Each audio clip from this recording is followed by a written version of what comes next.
Vin Scully, the legendary longtime broadcaster for the Los Angeles Dodgers, has left us. He died Tuesday at age 94, and the sports world is in mourning, but the grief is especially acute here in Southern California. He was a summer soundtrack for millions of people over a career in LA that spanned 7 decades. His voice melodious and soothing, his stories masterful, his talents immeasurable, his humanity wonderful. And now, our Vinny is gone. Will I miss the games? Well, yeah, but I can turn on the radio or the TV. I could catch the games. The people, that's what I will miss. The people who have just made me feel so much at home. And I think I carry that right out onto the air. I'm Gustavo Arellano. You're listening to The Times, essential news from the LA Times. It's Thursday, August 4th, 2022. Today, the life and legacy of Vin Scully. Earlier this summer, former Times fellow Angel Carreras talked to Bill Plaschke, an LA Times sports columnist, for over 25 years, and one of his favorite subjects, of course, was Vin Scully. We'll hear from Bill and also Hall of Fame Dodgers broadcaster Jaime Jarrín and Bob Costas. The common thread that Angel pulled from Plaschke, Jarrín, Costas, almost anyone who ever knew Vin Scully, he was the greatest of them all and an even better human being. Now, Bill, for the uninitiated listeners, who is Vin Scully to you, to LA, to Major League Baseball? Vin Scully, for 67 years, was the soundtrack of a city, was the music of a baseball team. He was the most trusted figure in Los Angeles. His voice resonated throughout the city, throughout the country, as a play-by-play announcer for the Dodgers. He was your favorite uncle. He was your favorite storyteller. He was the guy who put you to sleep at night, the guy who entertained you at lunch, the guy who you shared your dinners with, the way he spoke, the way he reached, the way he touched our lives. The best way to describe it is if for 67 years, when people would fly back home to Los Angeles, they'd land in LAX, get in their cars, take off on the freeways, busy freeways. They'd turn on a car radio, and if they heard Vin Scully's voice, they knew they were home. He spoke for a city. He represented baseball. He touched the world. His voice touched the world. And how did Vin Scully get into baseball, into broadcasting? I mean, he's a New Yorker turned Angelino, right? Can you talk about that for us? Yeah, he grew up in the Bronx, and his love for the game, he realized when he was 9 years old, he was at a laundromat in 1936. The New York Giants had just lost a big World Series game, and he felt the pain in the laundromat from people who were mourning a baseball game. And he thought, my gosh, baseball must really be something if it can touch people like this and make them feel like this. I want to be part of it. So he went on to Fordham University, where he became the announcer for all the Fordham sports. And people in the East Coast were very impressed with him. Then he got his big break when he was asked to do a college football game, University of Maryland against Boston University, right out of college.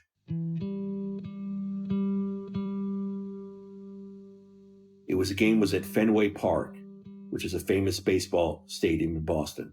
Vin went to the game expecting it to be in a press box, the announcer's booth to be enclosed. It was a cold winter day. Turns out he was broadcasting from the roof. The setup was on the roof outside in the elements. He didn't bring a coat. He didn't bring gloves. Yet he called the whole game, didn't mention the cold once. Called a beautiful game, Maryland against Boston University. And his superiors were so impressed with him that in 1950, at age 23, he joined the Brooklyn Dodger radio team. 1950. And ever since then, he's been doing the Dodgers. He was the longest tenured Dodger of any Dodger in history, from Brooklyn, and then came to LA in 1958 with the team.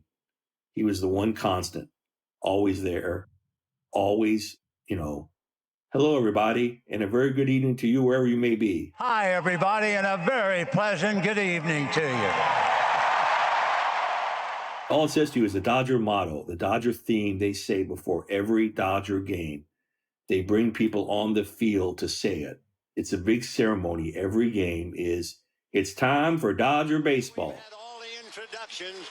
We've had all the pomp and circumstance. We've had all the fuss and feathers. But it's time It's time for Dodger baseball. And that was Vin. And that was Vin for 67 years. It's time for Dodger baseball. Bill, could you begin by sharing when you first heard the voice, the name Vin Scully? Do something for me. Close your eyes and remember. What are those first feelings, those words that come to mind when you first hear him, his voice? So it was when I first came to Los Angeles. I'd heard him on some national broadcast, but you don't really hear Vin until you hear him do the Dodgers. And I first moved to Los Angeles in 1987. And I remember getting him on the radio in the car. I was overwhelmed. I came from Seattle. I was overwhelmed by the traffic, overwhelmed by the noise. Yet I heard this voice, and it felt like I was sitting at Dodger Stadium. I don't know how you feel about it at the other end of these microphones, whether you're sitting at home or driving a car or on the beach or anywhere, but... And I felt palm trees, and I felt breeze, and I saw mountains, and I felt grass, and I felt baseball. I know sitting here watching the Giants and Dodgers, apparently playing for the last time at the Polo Grounds, you want them to take their time. Vin, just the lyrical way that he spun a game, the journey he took us on every game, just through his voice and the lilt in his voice, the exclamations, the punctuations, the pauses. 2-0 pitches low, ball 3. You just feel like saying, now don't run off the field so fast, fellas. Let's take it easy. We want to take one good, long, lingering look at both of you. You feel like it's spring again. You feel like it's always spring. With Vin, when Vin talked, it would feel so. I heard a voice and I felt like spring. And I said, I got to get to Dodger Stadium because I feel like I'm there already.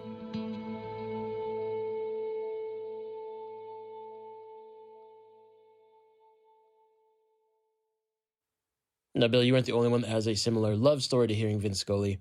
Bob Costas, former NBC sportscaster, worked alongside the industry with Vin. He remembers him from his childhood.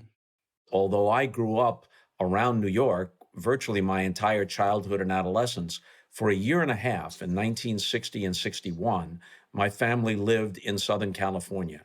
And as a huge baseball fan, I was always listening to Vin Scully. The Dodgers were always on the car radio or on the radio at home. And at that time, only a tiny number of games were on television. So radio was the way that baseball fans received the games. And Vin Scully was quite possibly the greatest radio baseball announcer of all time. And you could tell even then how special he was. 2-2 to Harvey Keene. 1 strike away. Sandy into his windup. Here's the pitch. Swung on and missed. A perfect game. His voice is very distinctive, but it's also very pleasing. There are people who have excellent broadcasting voices, voices that project, voices that have some authority, but Vin's is so distinctive, and his style and pacing was so well suited to the pace of baseball, it was almost as if he gave a broadcast a melody. So, Bill, Bob calls it kind of like a melody. In your words, how would you describe Vin's voice, his play calling? What was so unique about it? Well, because he didn't call just the game. He called the sport. He called our lives.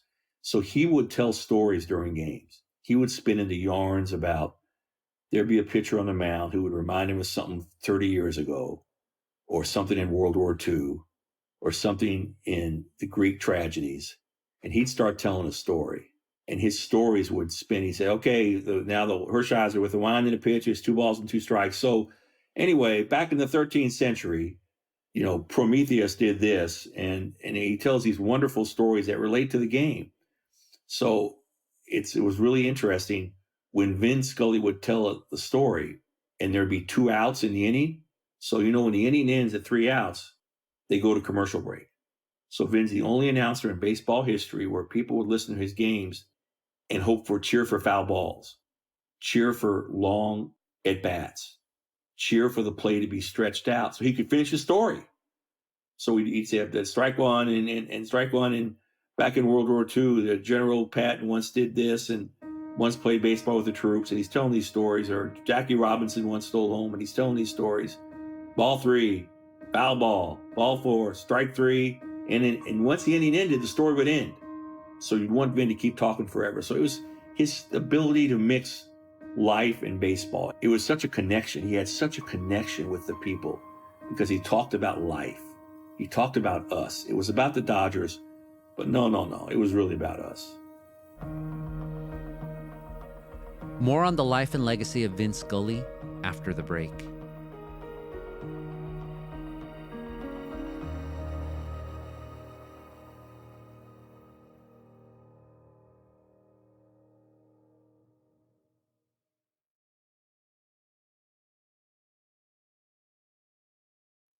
So you mentioned that connection. What else set Vin apart from people? Storytelling connection. What else?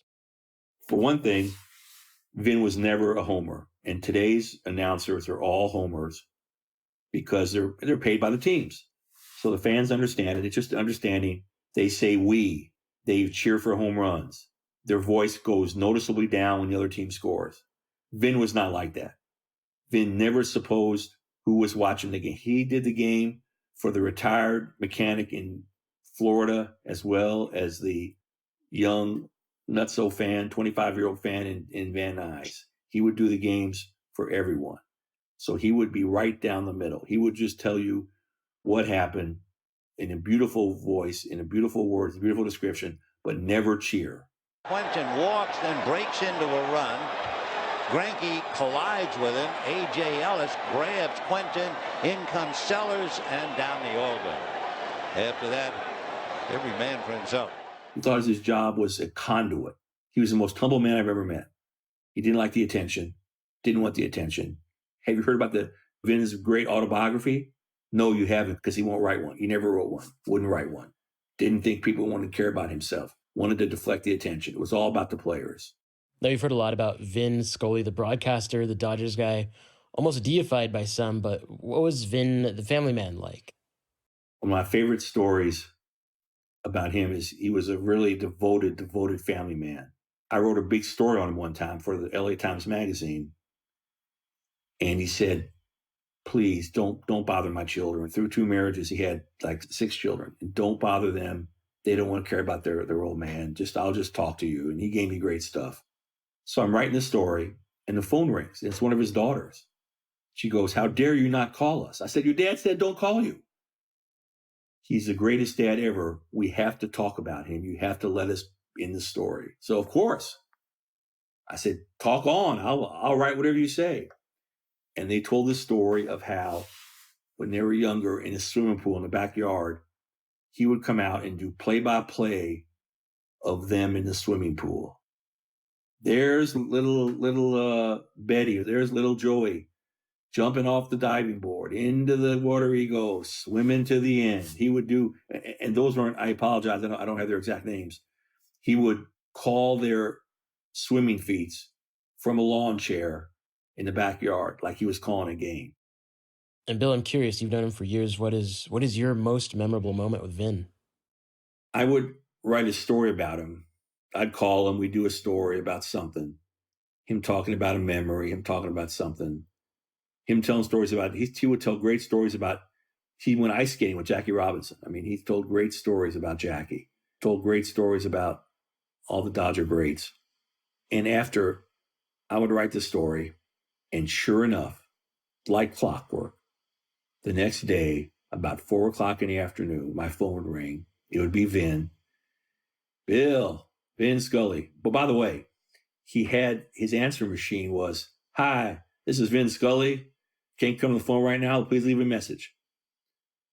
It was such a distinctive voice answer machine. I would call it 3 or 4 times during the winter, and even when I knew he wasn't home, just to hear his voice, just to get the comforting sound of his voice.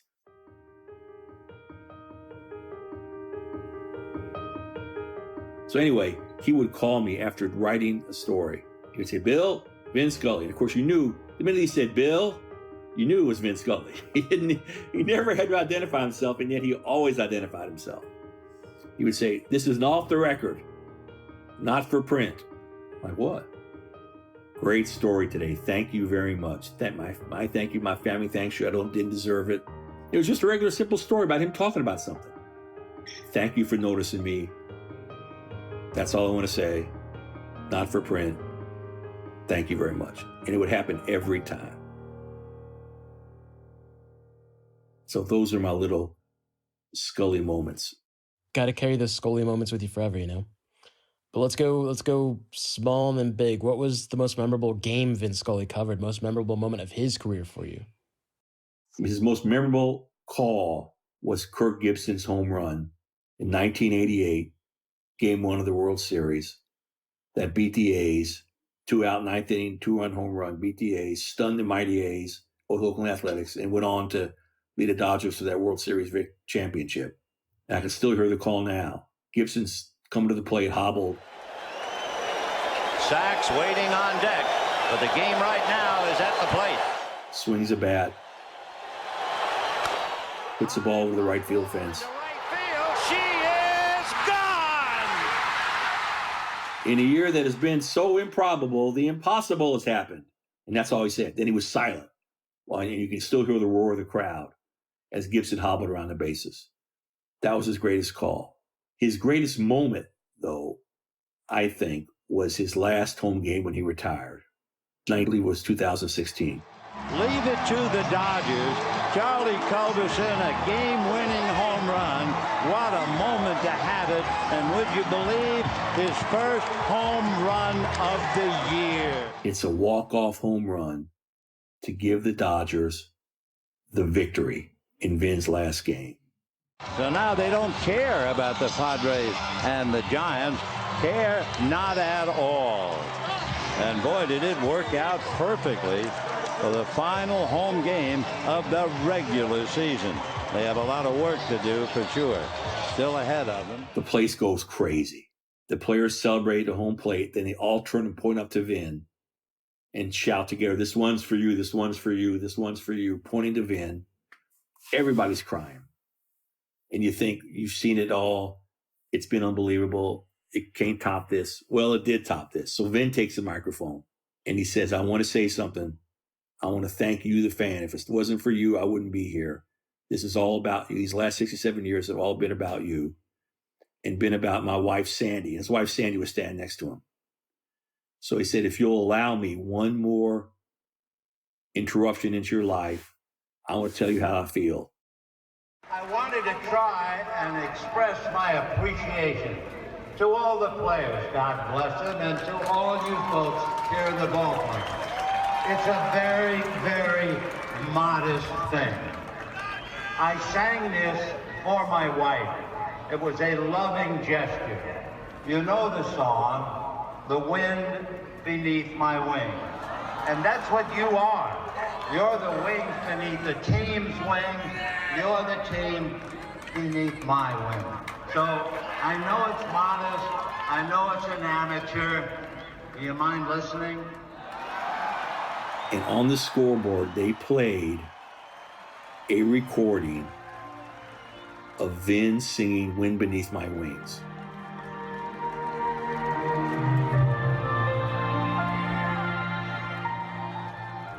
You know, did I ever tell you "You're My Hero"? That song. He sang it. It was a recording of him singing it to Sandy. He sang it on the scoreboard. The fans were the winds beneath his wings. His wife, Sandy, was the wind beneath his wings. And he sang that, and 50,000 people cried. It was an unbelievable scene. I'll never, ever forget that. It was the greatest goodbye in Dodger history. And Bill, last question here for you. How will Vin Scully be remembered? What will his legacy be in the announcer's booth and out? Vin Scully's legacy will be as an example of how kindness, generosity, and honesty can turn a simple play-by-play broadcaster, a simple man covering a simple game, talking into a simple microphone, to be the most trusted man in a very complicated city, to be the most trusted voice in a very complicated world. Vin Scully showed that you could do that with kindness and grace and dignity, with a lyrical look on life instead of a hard look on life, that you can take the simple act of describing a baseball game and have it describe our lives, 67 years of our lives. That's his legacy. Bill, thank you so much for this interview. Thanks. Coming up after the break, we hear from the other legendary Dodgers broadcaster, Jaime Jarrín.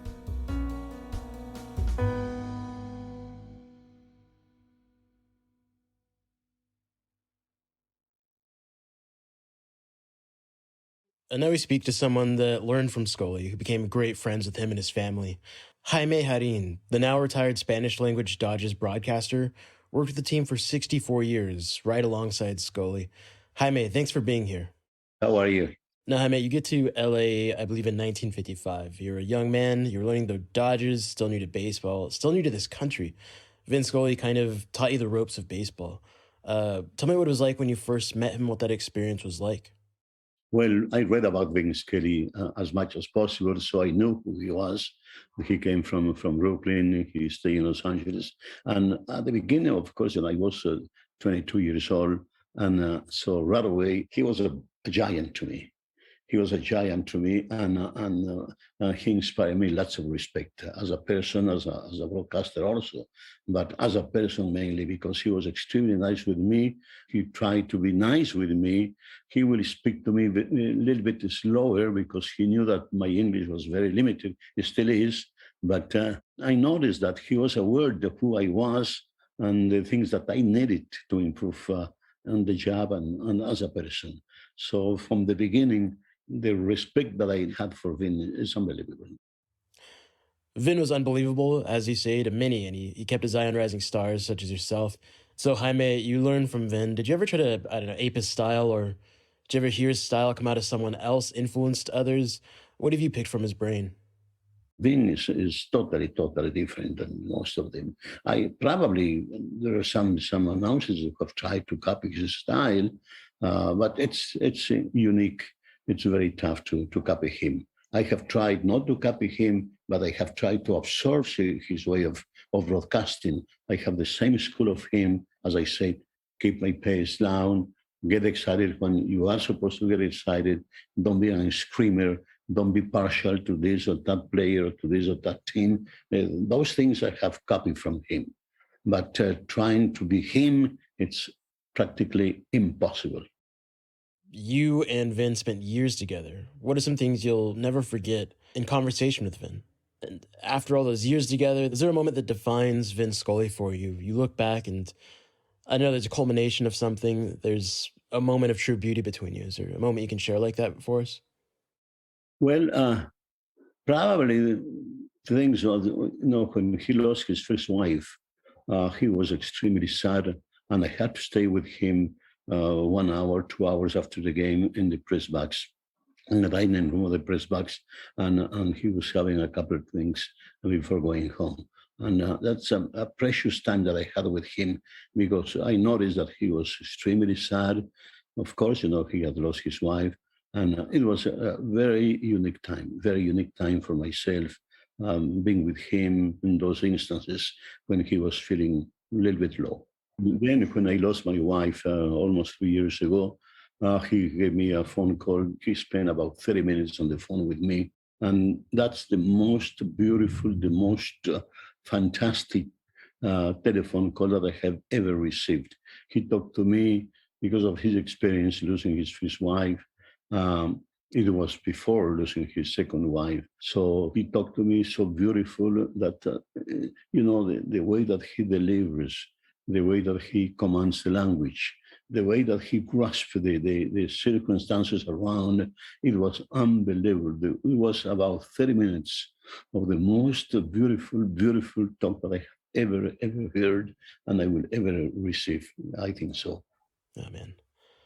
I'm glad you guys had each other. It's really wonderful to hear.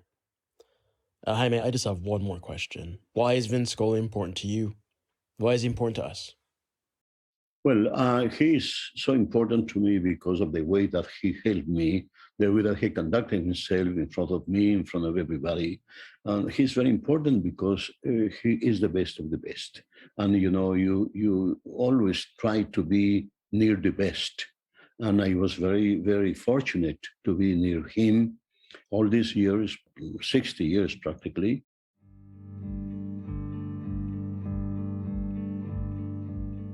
Well, I don't have to tell why the people follow him so much, because he's the best as a broadcaster. There is nobody near him, close to him. The way that he mastered his profession, that's why he's recognized from everybody as the best of the best. So That's I think, very unique with Vin. As I am saying goodbye, 7 runs, 16 hits for the winning Giants, 1-4-1 for the Dodgers. The winner, Matt Moore, the loser, Kenta Maeda. I have said enough for a lifetime. And for the last time, I wish you all a very pleasant good afternoon.